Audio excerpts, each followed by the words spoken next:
Hello বন্ধুরা, আমরা ইতিমধ্যে জেনেছি ইসরায়েলের কয়েকটি বড় শহরে গত মঙ্গলবার রাতে অন্তত 180টি ব্যালিস্টিক ক্ষেপণাস্ত্র ছুড়ে হামলা চালিয়েছে ইরান। জবাবে এই হামলা প্রতিক্রিয়া ইসরায়েলি প্রধানমন্ত্রী নেতানিয়াহু প্রতিশোধ নেওয়ার অঙ্গীকার করেছেন। তিনি বলেছেন ইরান এক মহা ভুল করেছে এবং এজন্য দেশটিকে কঠোর মূল্য দিতে হবে। নেতানিয়াহুর এই প্রতিশোধের অঙ্গীকার ভয়ঙ্কর যুদ্ধের রূপ নিতে পারে।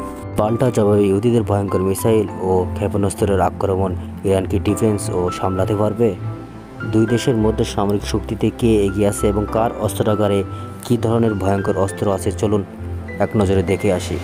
ইহুদিদের ধ্বংস করতে ইরানের হাতে রয়েছে ব্যালিস্টিক ও ক্রুজ দুই ধরনের ক্ষেপণাস্ত্র, যার প্রথমে আসবে সাহাবের নাম।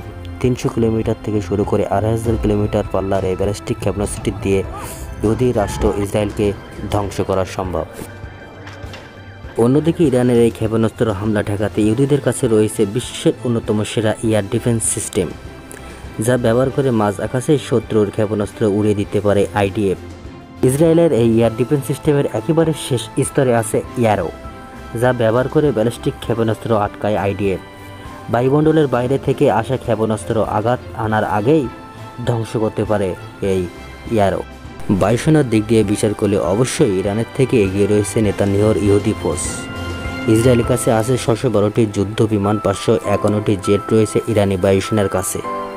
তবে ইহুদির কাছে আমেরিকা তৈরি F-15, F-16, F-35 মতো অত্যাধুনিক যুদ্ধ বিমান রয়েছে, যা ইরানের কাছে নেই। তবে ইসরায়েলের আক্রমণ ঠেকাতে রাশিয়ার তৈরি S-300 IRGC air defence system ব্যবহার করে আসছে ইরান। কয়েক মাস আগে যার একটি ইউনিট ধ্বংস করেছিল ইহুদি বায়ুসেনা। ইসরায়েলের কোনো যুদ্ধ বিমানই ওই সময়ে গুলি করে নামাতে পারেনি ইরানি ফোর্স। বন্ধুরা, ড্রোন অ্যাটাক সম্পর্কে আমরা সবাই জানি। দুই দেশের মধ্যেই অস্ত্রাগারে রয়েছে বিপুল সংখ্যক ড্রোন।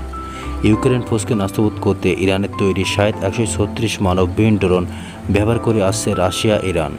অন্যদিকে হারমিস 900 ও হেরনের মতো উন্নত ড্রোন ব্যবহার করে ইহুদি সেনা। বন্ধুরা, যুদ্ধে ট্যাঙ্কের ব্যবহার অনেক প্রাচীন।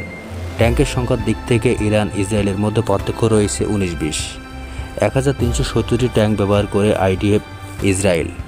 অন্যদিকে ইরান IRGC ট্যাঙ্কের সংখ্যা 1996। তবে ইহুদি ফোর্সে রয়েছে বিশ্বের সবচেয়ে উন্নত মেরকাভা ট্যাঙ্ক। এবার আসি যুদ্ধজাহাজ নিয়ে। ছোট বড় মিলে ইরানের হাতে রয়েছে শতাধিক যুদ্ধজাহাজ। ইসরায়েলের যুদ্ধজাহাজের সংখ্যা 65। ডুবোজাহাজের নিরিখে ইহুদিদের থেকে এগিয়ে রয়েছে ইরানি ফোর্স। ইরানিদের ডুবোজাহাজের সংখ্যা 19টি। অন্যদিকে ইহুদি রাষ্ট্র ব্যবহার করে মাত্র 5টি ডুবোজাহাজ। সামরিক বাহিনীর দিক থেকেও পিছিয়ে আছেন ইহুদি রাষ্ট্র ইসরায়েল। ইরানের সামরিক বাহিনীর সক্রিয় সদস্য 6,10,000। এর মধ্যে 3,50,000 সেনা সদস্য, 1,90,000 বিপ্লবী গার্ড সদস্য, 18,000 নৌসেনা, 37,000 বিমান সেনা ও 15,000 বিমান প্রতিরক্ষা সদস্য রয়েছে, 3,50,000 রিজার্ভ সেনাও। অন্যদিকে বাহিনীর নিরিখে ইসরায়েলি ফোর্স অনেক ছোট। স্থল ও বায়ুসেনা মিলিয়ে আইডিএফের কর্মরত রয়েছে 1,69,500 জন সৈনিক। এর রিজার্ভ বাহিনীর জনসংখ্যা 4,65,000। ইহুদিদের আধা সৈন্যের সংখ্যা প্রায় 8,000। প্রিয় বন্ধুরা, আমরা ভিডিওর সর্বপ্রান্তে চলে এসেছি।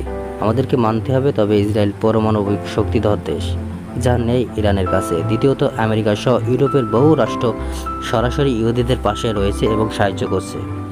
ইরান ইসলামিক দেশগুলোর সমর্থন পেতে চাইছে, যদিও বা ইসলামিক দেশগুলোর মধ্যে ঐক্য ভালো নয়, যা শেষ পর্যন্ত তেহরান জোগাড় করতে পারবে কিনা তা সন্দেহ আন্তর্জাতিক সম্পর্ক বিশেষজ্ঞরা। প্রিয় বন্ধুরা, ইসরায়েল ও ইরানের মধ্যে কিছু সামরিক ও সশস্ত্র বাহিনী নিয়ে কিছু তুলনামূলক আলোচনা তুলে ধরলাম।